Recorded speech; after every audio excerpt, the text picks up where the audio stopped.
আসসালামু আলাইকুম। Hello viewers, welcome back to my channel. বন্ধুরা, আজকে ভিডিওটি মূলত বাচ্চাদের নিয়ে। অনেক বাচ্চা বাবা মা বলেন যে আমার বাচ্চাটা বড় হচ্ছে না কেন, বা বয়স অনুযায়ী কেন লম্বা হচ্ছে না।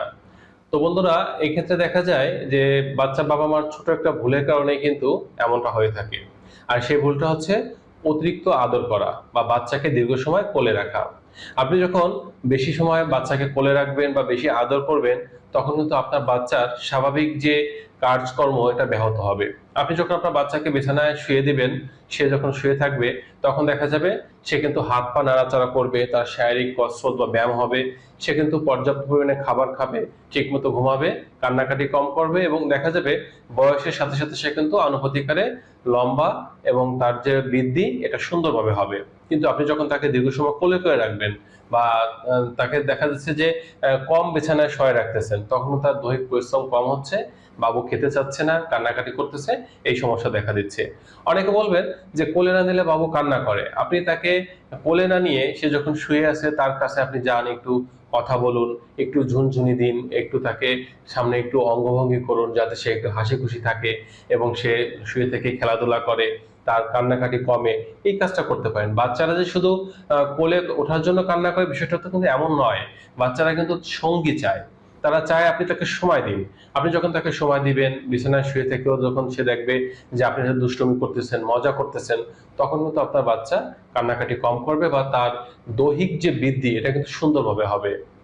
আমরা যারা প্রাপ্তবয়স্ক আছি, আমরা যখন দেখা যায় বাসায় শুয়ে বসে থাকি, আমাদের ক্ষুধা লাগে না, অনেক মজাদার খাবার রান্না করলেও আমরা খেতে পারি না। কিন্তু আমরা যখন বাসার বাইরে কাজে বের হই বা অফিসে যাই, অফিস থেকে যখন বা কাজ থেকে যখন ফিরি, তখন দেখা যায় আমাদের শরীরে ক্লান্তি আসে, আমাদের ক্ষুধা লাগে, আমরা যে কোনো খাবারই কিন্তু খাই।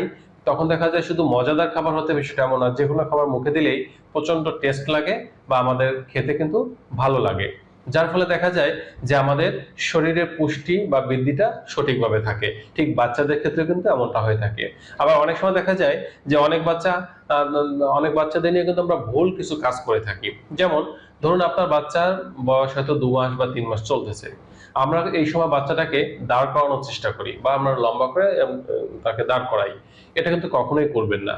এতে করে কিন্তু আপনার বাচ্চায় মেরুদণ্ডের চাপ পড়বে, যার ফলে মেরুদণ্ড বাঁকা হয়ে যাওয়ার ঝুঁকি থাকবে। আবার তার বয়স 6 মাস হওয়ার আগেই আমরা তাকে বসানোর চেষ্টা করি। এতে করেও কিন্তু বাচ্চাদের মেরুদণ্ডে চাপ পড়ে, যার ফলে মেরুদণ্ড বাঁকা হয়ে যাওয়ার ঝুঁকি বৃদ্ধি পেয়ে থাকে বা ঝুঁকিতে থাকে। এজন্য এই কাজগুলো করা যাবে না।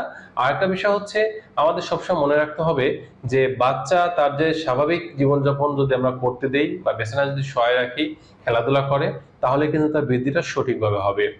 আর অনেক সময় দেখা যায় যে বাচ্চা যখন হাঁটতে শুরু করছে, তখন আমরা কিছু ভুল করে থাকি। আমরা দেখা যায় ওয়াকার দেই বা তাকে কোলে রাখার চেষ্টা করি, এটা করা যাবে না।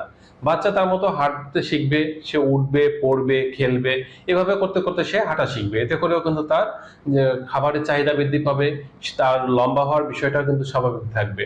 আর ৩য় নম্বর যে কাজটা করতে হবে, বাচ্চা যদি কখনো শারীরিকভাবে অসুস্থ হয়, তখন দ্রুত তাকে চিকিৎসার কাছে নিতে হবে, চিকিৎসা দিতে হবে, মেডিসিন সেবন করাতে হবে। কোনো রোগ যেন তার বৃদ্ধির ক্ষেত্রে প্রতিবন্ধকতা সৃষ্টি না করে, সেদিকে লক্ষ্য রাখতে হবে।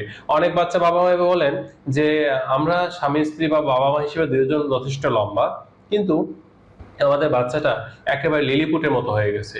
এর কারণ হচ্ছে অতিরিক্ত আদর করা, দীর্ঘ সময় কোলে রাখা। এই বিষয়টা মাথায় রাখতে হবে। আর বন্ধুরা, আজকে এ পর্যন্তই। স্বাস্থ্য বিষয়ে কোনো তথ্য বা পরামর্শ না থাকলে কমেন্ট করতে পারেন। সকলে ভালো থাকবেন।